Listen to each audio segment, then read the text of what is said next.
Patrick Henningsen talks on today's News Talk Radio, TNT. All right, ladies and gentlemen. All right, welcome back to the program. We're live and direct here. This is the final segment of the hour here. I'm your host, Patrick Henningsen. Thanks for joining us. Big thank you to Freddie Ponton in the previous segment. Incredible breakdown of the French electoral shock and what it means going forward, what it doesn't mean. Same in the UK. An incredible series of events have come together to give us not such a great result if you're looking for change in policy, especially foreign policy. It doesn't look like you're going to get much of it with this new government led by New Labour 2.0, Keir Starmer.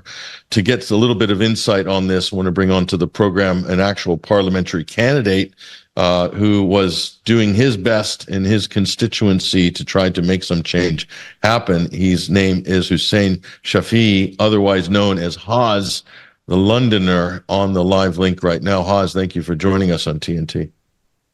Thanks, Patrick. I didn't actually get to do a single day of canvassing in my area. I didn't get to meet a single person in my area. I literally got 12 signatures so I can stand for Parliament, because one of my dearest friends, Richard Medhurst, was supposed to stand for us for that seat, and it's the seat that Parliament sits in, which is Westminster, and he couldn't make it. There was a mess up between me and him, and he ended up not being able to fly in and do the paperwork, so I had to step in. But the good thing is I spent £0 on my campaign, and I still got 727 people voting for me. And the reason they voted for me was because people can put whatever name they want within a certain bandwidth. And my party name was the Workers' Party for Britain, for Gaza. So I didn't meet anyone, but the fact that I had for Britain and for Gaza, I got 727 votes in the city of London and Westminster, which goes a long way to show how angry people are for Britain and for Gaza, because people are stressed out, really stressed out by everything that's going on in Gaza at the moment. And tell us, Haz, what did you learn from this experience? Because I'm sure you had an opportunity to interface with things like hustings to find out what access an alternative candidate has to the electoral system, the democracy system in the UK. What did you learn from your firsthand experience?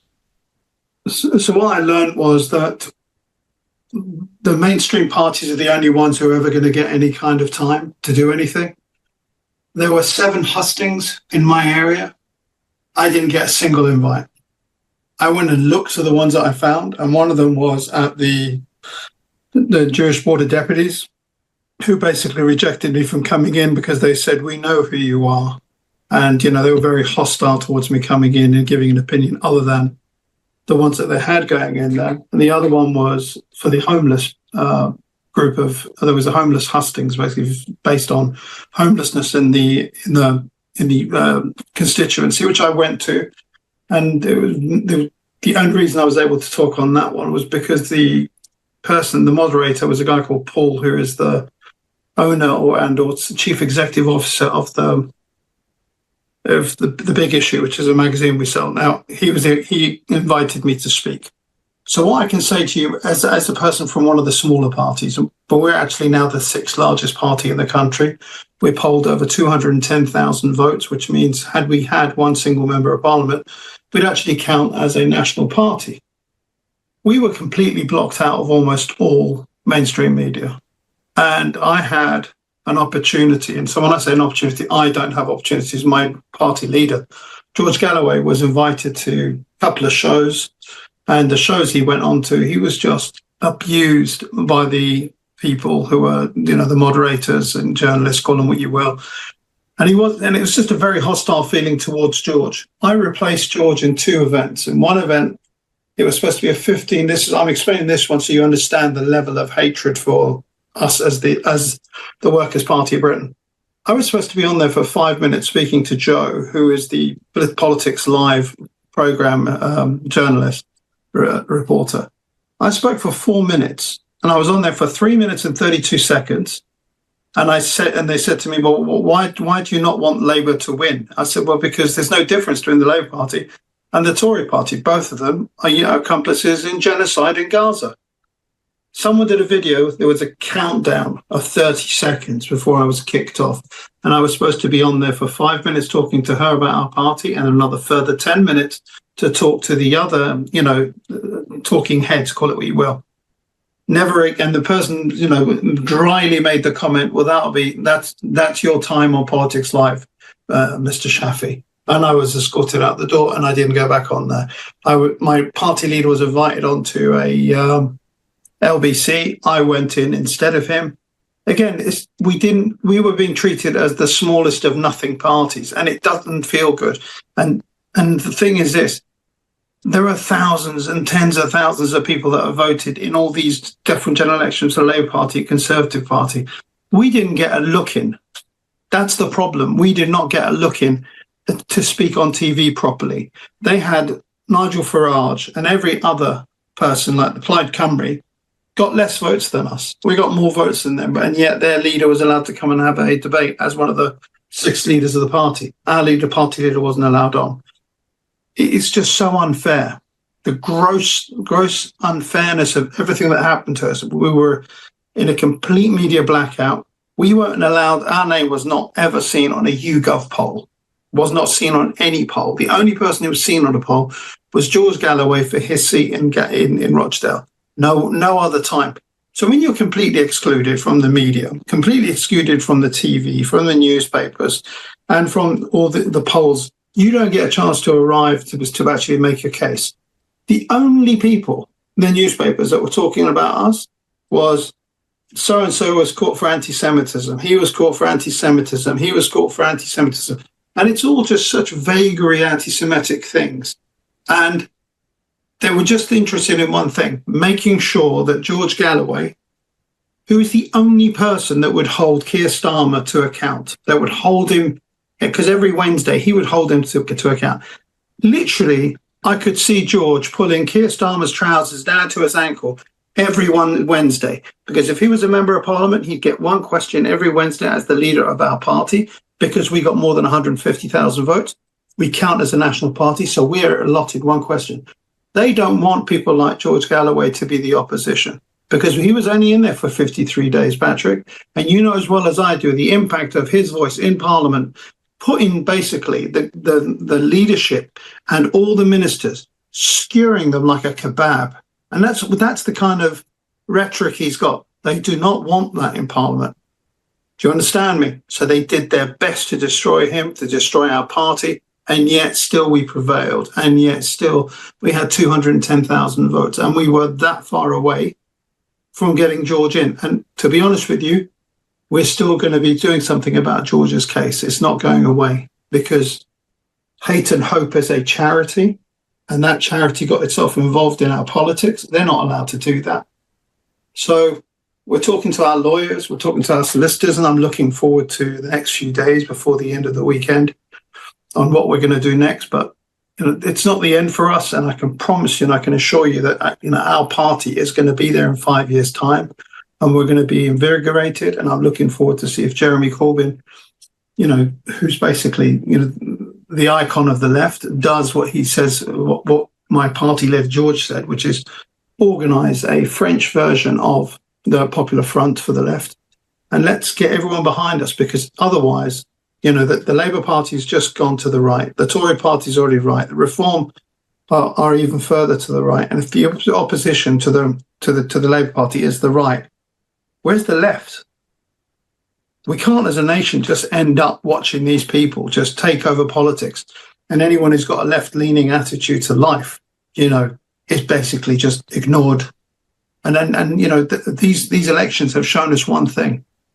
There were 12.6 million people voted for Jeremy Corbyn in 2017, and Keir Starmer has got 9.6 million.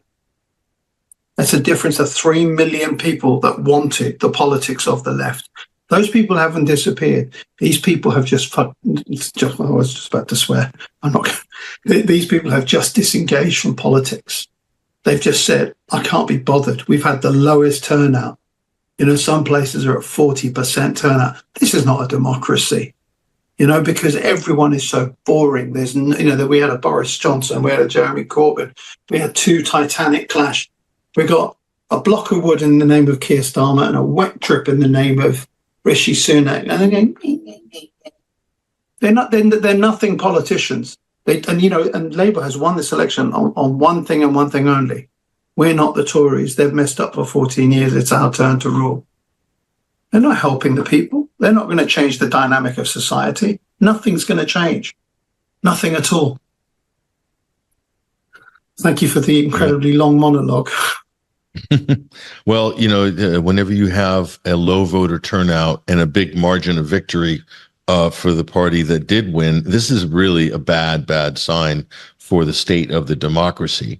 And it also means that there's no possibility that you could say they have a mandate in terms of public support. So this is a huge problem. Not only that, as you said, no difference in policies. You do have the positive of Jeremy Corbyn breaking through and recapturing his seat in Islington. He'll be a great voice on the floor of the Commons. You have a slightly interesting dynamic maybe with Nigel Farage on some issues, but not completely out to lunch on others. But still, the Chris Williamsons, the George Galloways, the other sort of more insurgent, more visionary foreign policy led minds, they're not there. And I think that's a huge loss in terms of, the debate. We're both old enough, Haz, to remember when you had those types of debates in the Commons. You had the Tony Benns, the John Smiths of the world who were ready to have a dust-up. That doesn't happen anymore. It's a totally different culture now. And it's because I don't think there's a lot of difference between these major parties on policy. They're arguing over nuance at the end of the day. But, Workers' Party of Britain, do you think that the reason they called the snap election so quickly, Haz, because what if you had, 4 or 5 months to organize in these various districts? What would have the results might have been much different? A lot of these insurgent parties, even Reform, I could throw them in the same category there, but especially Workers' Party made massive strides in a short period of time. How much did you lose from having to rush into this snap election as opposed to an October election, Oz? I don't know if we would have gotten any more or any less, but I think we'd have had more time to definitely change people's attitude towards us. But I'm not saying that it would have been any different. And I'll point to the reason why. The Labour Party was spending £50,000 a day on social media adverts. They spent millions. We spent 15,000. That's for the whole campaign. That is like, trying to grasp people's attention. It's an impossible task. When you've got someone that's given £10 million to Reform, for instance, £10 million to Reform, that's their money to go and do what they've got to do with. They're able to put 600 and whatever candidates in. I think Rishi Sunak called the election because he felt there's no difference whatsoever between now and then. All that's going to happen is, I don't know if you're watching our politics or not, but the Labour Party had started just before the election was called to start going into what I called the start of their extended election period. And that election period was pulling out Keir Starmer. These are our 6 pledges. These are let me start the brainwashing. Oh, more brainwashing, more brainwashing. And his attitude was, for Rishi Sunak, was, we're going to get wiped out anyway. Every poll that says we're going to get wiped out. Let's do it now, get it over and done with, okay? Because no matter what happens, the Tory party have lost this election. There is no chance. And he'd rather get it over and done with now, and he's got his own ulterior motive. He's not going to be around. There's going to be a by-election called for him. Him and his kids are going to be going to California. I can't see him staying in the UK. He's a Californian. He's literally, his brainwave works for over there. So he's had his own personal reasons, and I think he was trying to limit the damage because he also believed that if the summer went on, more and more ships are going to come in. Rwanda's not going to get through. Reform would get even more seats. This is his way of damage control. So I don't think the Tory party were worried about us in any way, shape, or form. Their only worry was Reform and how many seats are we going to lose? Because if they waited till October, there might even be greater losses. I mean, literally the only seats that have left are what we call the terminally Tory party seats, the ones that have never, ever changed. They've always stayed Tory. They've been Tory since, day one of their lives. So I don't think we could have done much more other than maybe a bit of data science. But then again, that data science may not have helped us very much. The important thing was being able to go out there and meet people. And our party is too small to fight people like Labour. We would have, for instance, Aroma Hassan is one of my favourite people. She's one of my candidates up north, Shanaz Siddiqui. And you want me to stop? No, we're going to break. We're coming to the top of the hour, Hawes, and I forgot to mention the great Craig Murray. What a loss not to have him at this time in history on the floor of the Commons making arguments for common sense and peace in the world. It's heartbreaking on one level, but it really shows you what needs to be done right now. I really appreciate you joining us on TNT this week. Hawes, hopefully we can keep this conversation going in the near future. My pleasure. Thank you very much for the opportunity to tell you about our party, and we will be around. We're not going anywhere. There he goes, ladies and gentlemen, and a big thank you to Freddie Ponton for this excellent rundown of the French election. You won't get any better than what we've got to offer on this program. Take care, you guys. We'll see you on Thursday. Tomorrow, we'll be doing a replay back on Thursday and Friday. All the best. Patrick Henningsen, your host, signing out. Take care, you guys.